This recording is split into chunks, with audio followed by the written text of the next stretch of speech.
लवकेश कटारिया ने कल टास्क के अंदर जिस तरीके से विशाल वाली बात बताई और कहा कि उसे पता था और जो भाग्यशाली वाली बात थी उसने नहीं बताई थी किसी को, लेकिन कल जब इम्यूनिटी की बारी आई तो लवकेश ने वो सारी की सारी बातें बता दी।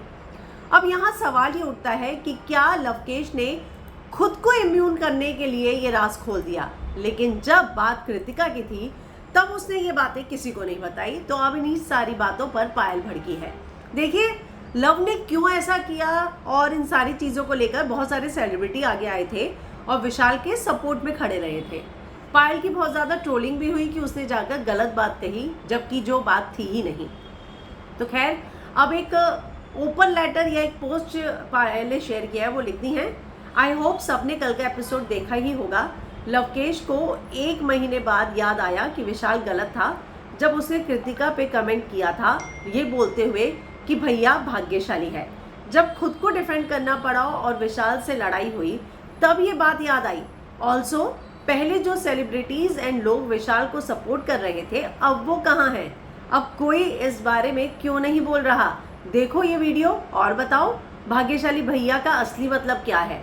तो ये बात जो है पायल ने साफ साफ पूछी है कि अब वो लोग कहाँ गए, अब वो लोग क्यों नहीं बोल रहे कि भाग्यशाली भैया वाली जो बात थी उसका कहने का क्या मतलब था। तो ये भी तो पूछे ना वो सेलिब्रिटीज जो सपोर्ट कर रहे थे, क्योंकि इसी सारे मुद्दे को लेकर पायल को बहुत ज़्यादा ट्रोलिंग का शिकार होना पड़ा था और पायल रोती हुई भी नजर आई थी। यहाँ तक कि इतनी ट्रोलिंग हुई कि उसने बोला कि मैं तो अलग ही हो जाती हूँ, तलाक ले लेती हूँ, साथ में रहने का फ़ायदा क्या है ना।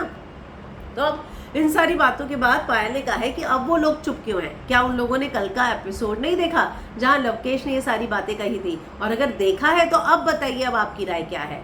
तो अब आपको भी क्या लगता है कि अब लवकेश ने उसको भाभी सुंदर लग रही है वाली चीज़ पर जज नहीं किया था, लवकेश ने उसे जज किया था उस वाली बात पर भी जहां पर वो ये बोलता हुआ नजर आया था कि भाग्यशाली है भैया।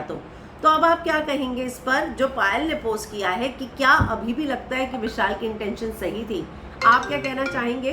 कमेंट जरूर करें।